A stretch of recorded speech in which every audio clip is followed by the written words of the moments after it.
I can invite you into the conversation here, I think this is just a great segue. Bert sets it up perfectly when he does these things. And we've You'd been almost talking. think we rehearsed it. That is right. Anyone that watches the show knows there's no rehearsing going on.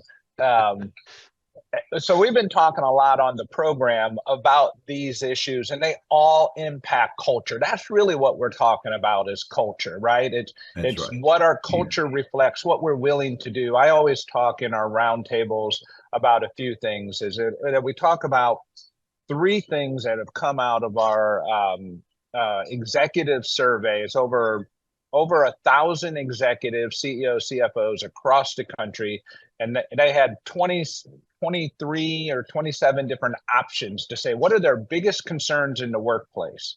They had inflation, they had quality, they had managing the customer, all these business issues, and their top three issues by large percentages were retention, recruiting, and managing compensation, payroll, right? Managing the increasing inflation of compensation. And in my mind, I've been talking about that. I'm saying these three things are all related, right? If I can't retain, I got to recruit. When I have to recruit, I may have to pay more. I may have to pay more to retain. And all of that comes down to culture in some ways. When people leave sometimes, not always, but sometimes. And I want to always refer to what I like is the Herzberg two-factor theory model. And I talk about satisfiers and motivators, the basic table stakes, as you like to use that phrase. And I guess that's the phrase you and your friends use when you're golfing. And then also then we have then the motivators, the things that really get people excited and engaged and wanting to do a good job. So good morning, Fred. Welcome back to the program. And I'd like to just get your take on retention as it relates to today's time and what you might have some insight on.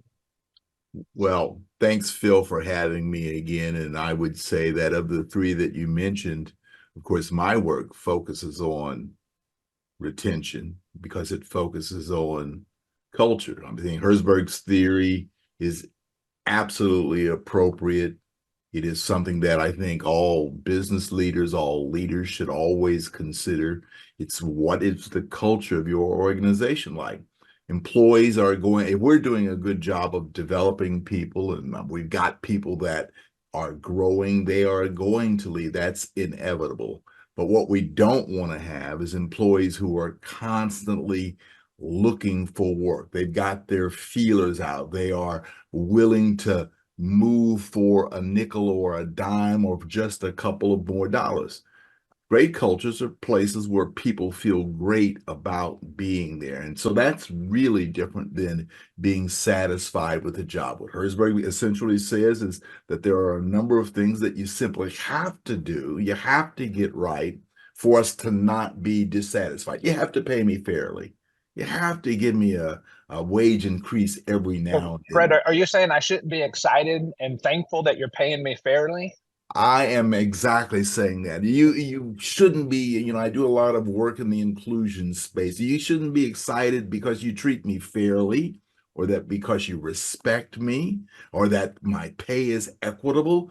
It's supposed to be like that. When you get those things right, you don't do something for me that makes me feel great about the organization. I don't want to leave a place where I feel that I belong because I know that most places I don't feel that way. I will leave for a great opportunity. I'll leave for a significant amount of pay, but you don't want me leaving, certainly if I'm valuable to you, simply because the guy down the street or lady down the street offers me a little bit more money. The culture of belonging is the way to protect against that. So when we look at recruitment and retention, recruit them into what? To say that we're fair, that we're doing what everybody should be doing is that's not saying much. When we walk into an organization that feels that this is a great place to be, it's a culture of belonging or a culture of inclusion, You feel it. It's not what we put on the wall. It's not our mission statement. It's not our purpose statement. It's not how much recognition we give. All of those things are important, but it really is about the behavior of people. Yeah. Right. So a better segue into this conversation than mine was really Michelle's comment that she made. Michelle said the good companies exceed the requirements of the law. They consider it the minimum standard. And Fred, I think that's kind of exactly what you're talking about. They're not doing it because the law requires it. They're doing it because they want to be a good employer. They don't want to lose that employee to somebody down the street for a couple pennies an hour more, or $1 an hour more. They want to create that culture that people want to be at. I think that's exactly right. In the past, I've done an awful lot of customer service work.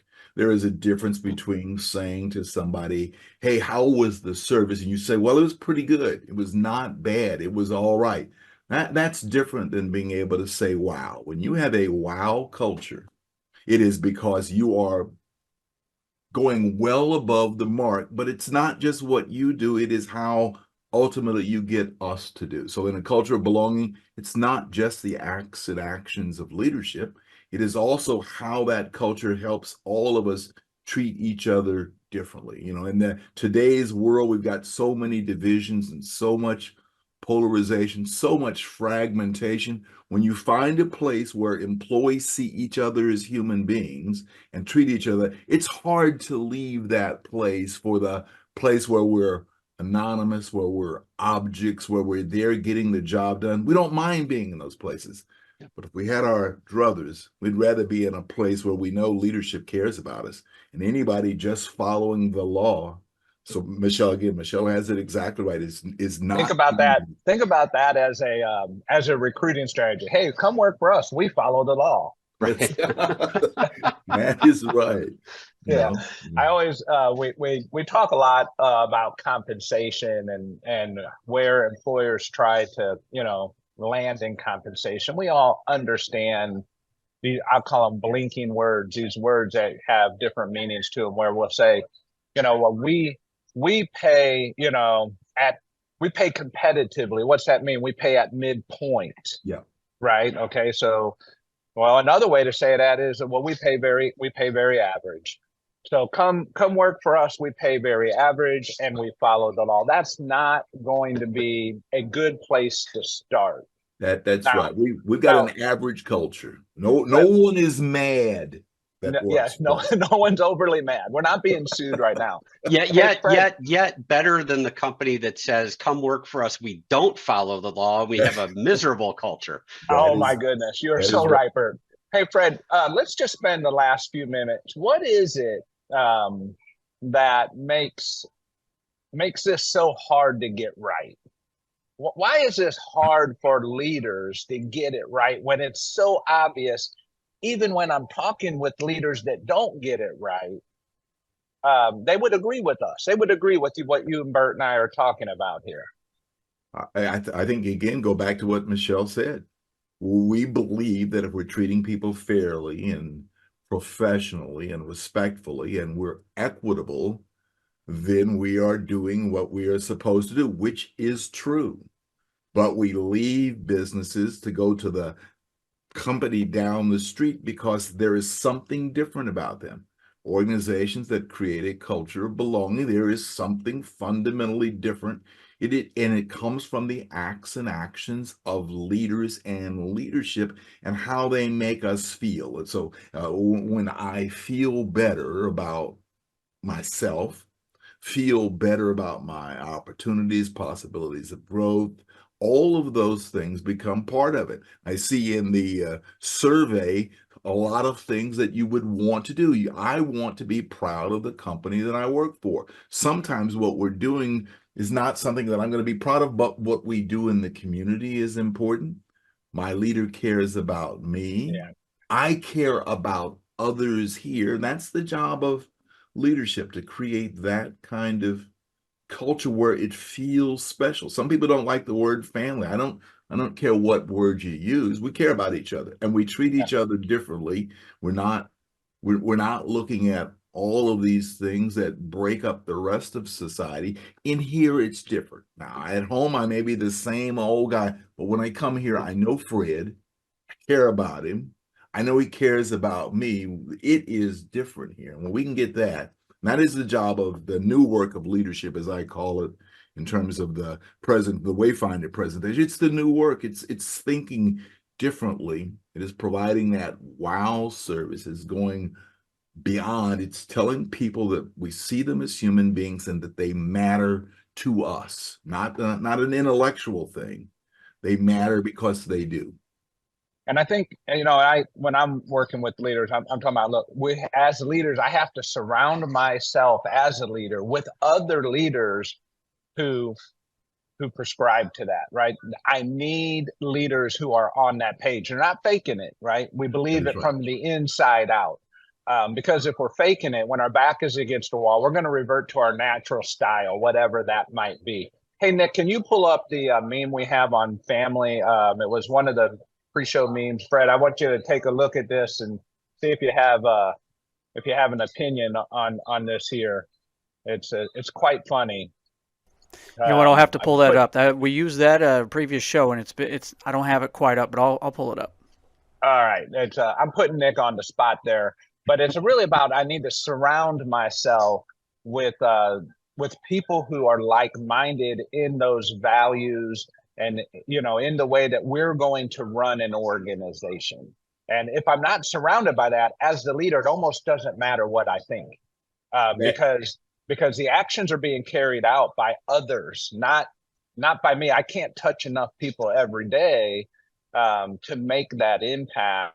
You have to have leadership at every level in the organization doing that. Some organizations, frankly, have a great leader, but he or she is not doing what's necessary to make sure that leadership, that kind of leadership, is throughout the organization.